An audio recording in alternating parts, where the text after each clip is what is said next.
నమస్తే.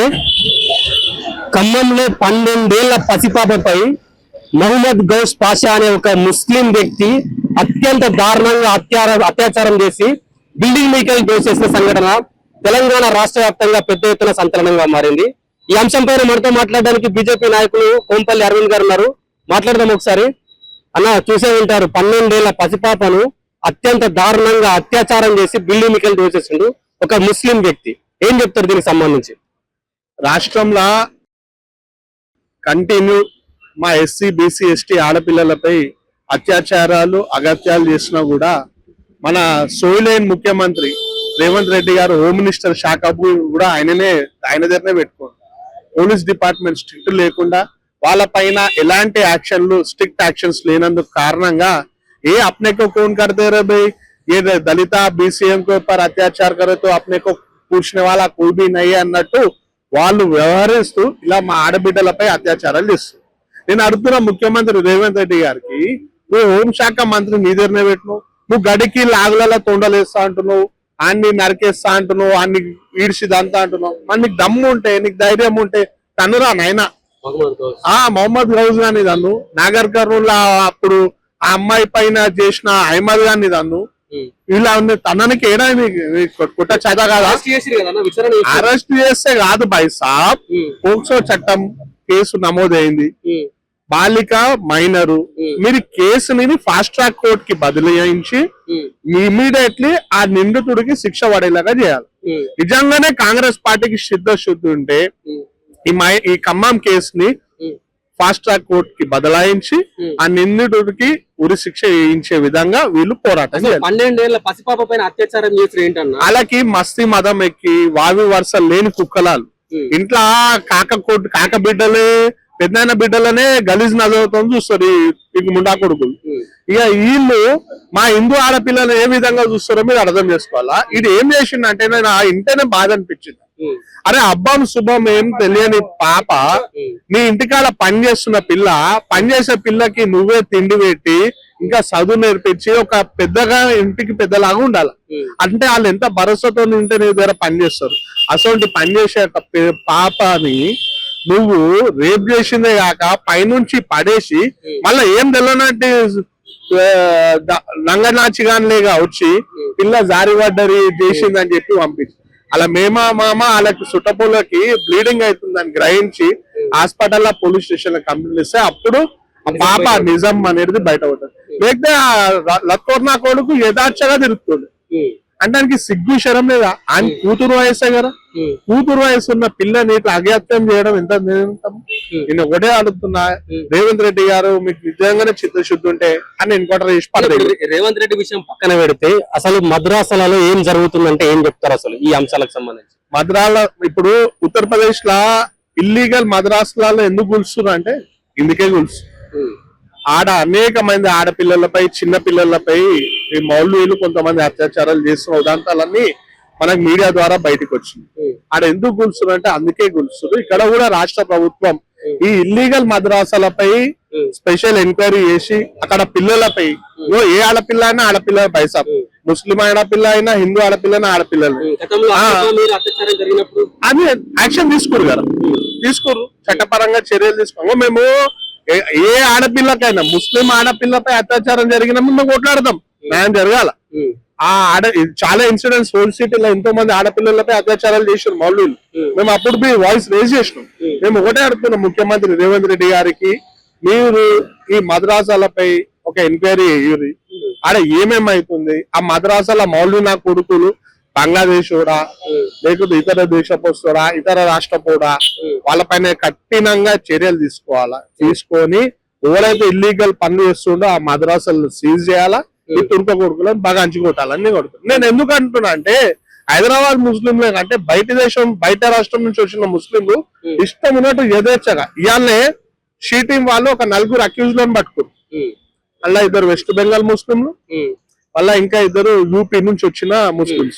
వీళ్ళు ఇక్కడ ఓల్డ్ సిటీలా హిందూ షాపింగ్ చేయడానికి వచ్చిన ఆడపిల్లలని పెళ్ళైన వాళ్ళని టీజ్ చేసుకుంటా దొరికిన దొంగలు. అందులో 60 ఏళ్ల గూటంబీలు అటు వెస్ట్ బెంగాల్ నుంచి వచ్చినారు. సో నేను ఏమడుతున్నా అంటే పోలీస్ శాఖకి ఈ మస్జిద్ల కాడ గానీ ఈ మద్రాసాల కాడ కానీ మీరు ఒక ఎంక్వైరీ ఏది స్పెషల్ టాస్క్ పెట్టుర్రి. బయట నుంచి వచ్చిన ముస్లిమ్స్ ఏ విధంగా ఇక్కడ కలిసిపోయి ఇక్కడ ఆడవాళ్ళని టార్చర్ చేస్తారు వారి పైన యాక్షన్ తీసుకోవాలని కోరుకుంటున్నాను. మలక్పేటలో కూడా ఒక ఇన్సిడెంట్ జరిగింది, మీరు ఇంతకుముందు చూపెట్టారు కదా, ఒకసారి దాని గురించి కూడా చెప్పండి. అది చాలా బాధాకరం అన్న. అంటే నేను చెప్తుంటేనే కళ్ళకి నీళ్ళు వస్తాయి. ఆ అమ్మాయి వచ్చేసి 9 ఏళ్ల బాలిక, ఆ గూటం వచ్చేసి 30 ఏళ్ళు.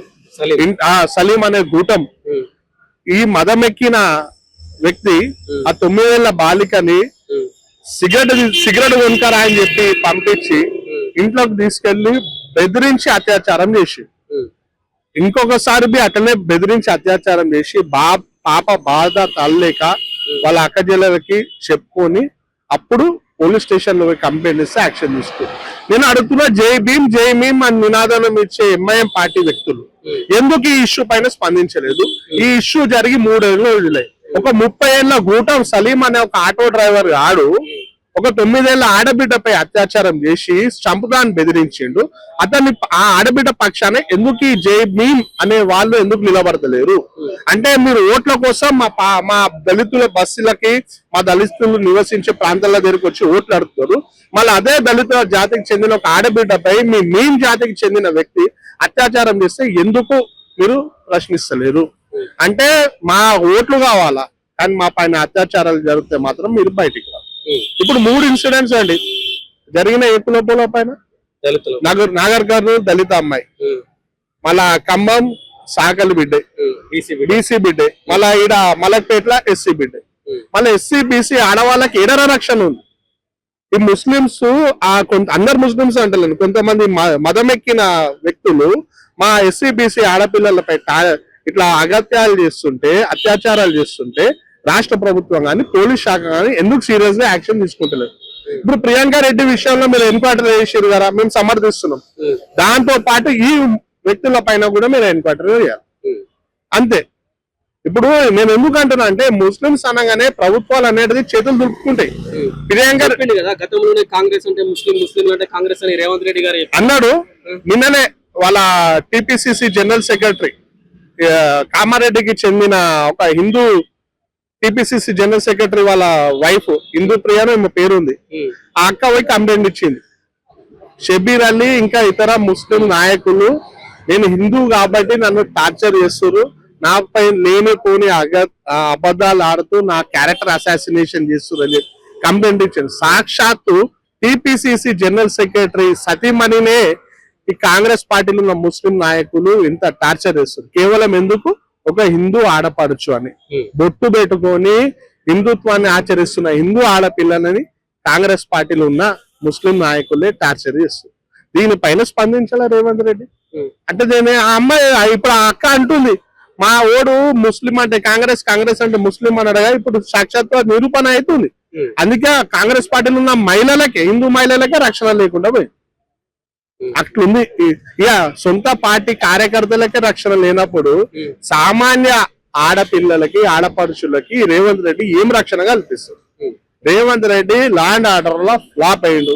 కేవలం ప్రతిపక్ష నాయకులు ఎవరైనా ప్రజల సమస్యల కోసం ధర్నా చేస్తే అలా లాగులలో తొండలేస్తా అలా ఇడిసి దాంతా అంటాడు. కానీ ఆడబిడ్డలపై అత్యాచారాలు చేసే వ్యక్తులను తన్నే అంత ధైర్యం దమ్ము ఈ ముఖ్యమంత్రి రేవంత్ రెడ్డి గారికి లేదు. అందుకే రాష్ట్రం అగోగతి. ఏం చెప్తారు ఇట్లా పసి పాపల మీద అత్యాచారం చేస్తున్న ఈ ముస్లిం వ్యక్తులకు సంబంధించి ఏం చెప్తారు? నేను ఒకటే చెప్తున్నా, మీ ఇంట్లో ఆడబిడ్డలు ఉన్నారు, మీరు నిజంగానే మీ అల్లాని నమ్ముతారు, పవిత్రమైన దేవుడు అంటే మీ అల్లా ఎప్పుడు చెప్పలే ఆడబిడ్డలపై అత్యాచారాలు చేయండి.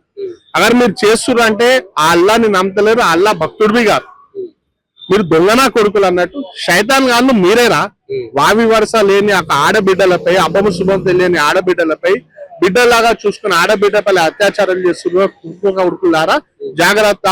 ఈర్షిర్షిలు అంతా మా ఎస్సీ బీసీ ఎస్టీ ఆడబిడ్డల జోలికి వస్తే తన్ని తరిమేస్తాం. అదే విధంగా మీ ద్వారా ఎన్నో సార్లు మొత్తుకున్నా, మరోసారి మొత్తుకుంటున్నా, నా బహుజన బిడ్డలారా దయచేసి ఈ జై భీమ్ గ్యాంగ్ తో దూరం ఉండండి, వాళ్ళని నమ్మకండి. మన ఆడబిడ్డలపై అత్యాచారాలు చేస్తే ఈ దొంగల కొడుకులు ఒక్కడు కూడా బయటికి రాడు, మనకు మద్దతు తెలుపరు. దయచేసి వీళ్ళని నమ్మకండి, వీళ్ళతో దూరం ఉండదని మీ ద్వారా నేను కోరుకుంటాను. సార్ ఏం చెప్తారు ఖమ్మం ఘటనకు సంబంధించి? ముందుగా ఆ పాప ఏదైతే ఉందో మేము హాస్పిటల్లో చూడడం జరిగింది. ఆ ఈ కిరాతకమైన ఏదైతే సంఘటన జరిగిందో దుర్మార్గుడైన ఆ వ్యక్తి ఆ పాపను చూస్తే మాత్రం ఆమె జీవోత్సవంలా ఉంది. ఆమె బతికినా ఆమె సత్యం చూసారు కదా. చూసినప్పుడు ఆమె కింద ఏదైతే పార్ట్ ఉందో ఈ నడుము నుండి కింది వరకు ఆమెకు చలనం లేదు. ఆమె బతికినా ఆమె జీవోత్సవంలోనే బతకాలి. చేతులు రెండు ఇదైనాయి, కింద కాలు పనిచేయడం లేదు, రెండు నడుము నుండి కిందికి పనిచేయడం లేదు. వాస్తవానికి ఏదైతే ఈ పనిగట్టుకొని ఈ ముస్లిం ఏవైతే మూర్ఖులు ఉన్నారో వాళ్ళందరూ వీటికి శిక్షించాలి. ఇటువంటి వ్యక్తులను సమాజంలో చీడ పురుగుల్లా పెట్టుల్లా పెరుగుతున్నారు కనుక వీళ్ళందరినీ కూడా ఒక బతకనీయకుండా వీళ్ళను ఎన్కౌంటర్ చేయాలని నేను చెప్పడం జరుగుతుంది. ఒక బీసీ బిడ్డ ఇక్కడ ఉన్నారు ఈ బీసీ నాయకులు, బీసీ అని తిరిగి ఓట్లు సీట్లు అంటారు కానీ ఒక బీసీ బిడ్డకు అన్యాయం జరిగితే ఏ ఒక్క బీసీ నాయకుడు మాట్లాడడం లేదు, ఇక్కడ వచ్చి చూడడం లేదు. ఎందుకంటే మీరు అమ్మాయిని వాళ్ళని పరామర్శించారు కదా, అసలు ఏం జరిగింది, ఆ అమ్మాయిని అత్యాచారం ఎందుకు చేసిండు, ఏం అత్యాచారం చేసిన తర్వాత ఏం జరిగిందో క్లియర్ గా చెప్పండి. అభం శుభం ఎరుగని 12 ఏళ్ల చిన్న పాప సెలవులు ఉన్నాయని వాళ్ళ అమ్మమ్మ ఇంటికి రావడం జరిగింది. వాళ్ళ అమ్మమ్మ ఇంటి దగ్గర ఉన్నప్పుడు ఈ విధవ కొడుకు వీడు ఆమెను బలోగా పెట్టి ఆమెను ఇక నేను చెప్పదలుచుకోలేదు, అంత ఇది విధంగా ఆమె వాడు చెప్పడం జరిగింది. ఆమెను కూడా మాట్లాడితే ఆ పాప కొన్ని వీడియోస్ కూడా పంపించడం, కానీ ఆ వీడియోలు కూడా మనం చూపెట్టే పరిస్థితులు లేము. ఆ పాప చాలా చిన్నది. వాళ్ళ అమ్మ నాన్నతో మాట్లాడినాం, వాళ్ళ మామతో కూడా మాట్లాడినాం, మామయ్య కూడా మాట్లాడినాం. వాడు ఏదైతే ఈ పని చేసిండో దీన్ని వాడు ఇది కప్పిపుచ్చుకోవడానికి ఆ పాపను బిల్డింగ్ మీద తోసేయడం జరిగింది. ఎవరైతే ఈ విధవ ఉన్నాడో గౌస్ పాషా ఏదో పాషా ఉన్నాడు వాడు ఇంతకు ముందు కూడా ఒక రాజకీయ పార్టీల పనిచేసే వ్యక్తి, వాడు ఒక నాయకుడు. వీడు ఇటువంటివి 2-3 అయినాయి ఇప్పటి వరకు. ఈ ప్రభుత్వం కూడా ఆయనను కాపాడే విధంగా ఒక యాక్సిడెంట్ అయినట్ల చిత్రీకరించి ముందు కేసు బుక్ చేయలేదు. మరి దాని తర్వాత మా కార్యకర్తలు మా నాయకులు అందరూ కూడా ధర్నా చేయడంతో ఆయనను ఈ రోజు అరెస్ట్ చేయడం జరిగింది. మరి ఈ ఫోక్సో చట్టం కింద ఆయనను అరెస్ట్ చేసిండ్రా లేదా అనేది కూడా తెలియదు. ఎందుకంటే దీని బాధ్యత మొత్తం ఖమ్మం జిల్లా ఎస్పీ వహించాల్సి వస్తుంది. ఎందుకంటే అక్కడ ఉన్న ఏవైతే సీసీ కెమెరాలు ఉన్నాయో ఆ సీసీ కెమెరాలు కూడా పనిచేయడం లేదంటుంది. అంటే ఎప్పుడైతే ఇన్సిడెంట్ జరుగుతుందో అప్పుడప్పుడు కెమెరాలు కూడా పనిచేయవు అని ఒక కొత్త నాటకాన్ని సృష్టిస్తున్నారు. ఎవరైతే హోంమంత్రిగా చలామణి అవుతున్న ఈ సీఎం రేవంత్ రెడ్డి గారు, ఆయన చేతుల్లోనే ఈ మంత్రి పదవి ఉంది కనుక ఆయన నైతిక బాధ్యత వహించి మీరు ఏం చేస్తారు అనేది చూడాలి.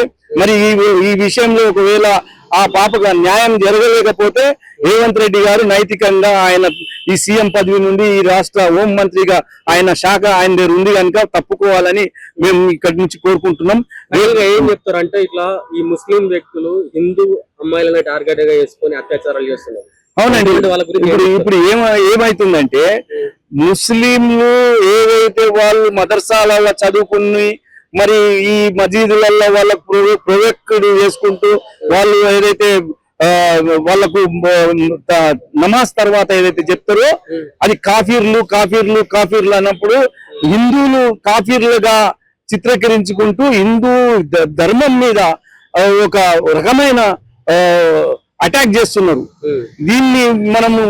దీన్ని ఆలోచన విధానం చూడాలి. ఎందుకంటే మీరు నార్త్ సైడ్ అయితే ఏ రాష్ట్రాలు ఉన్నాయో ఆ రాష్ట్రాల్లో ముస్లింలకు బుద్ధి చెప్పే విధంగా ప్రభుత్వాలు ఉన్నాయి కనుక అక్కడ తగ్గుముఖం పడుతుంది.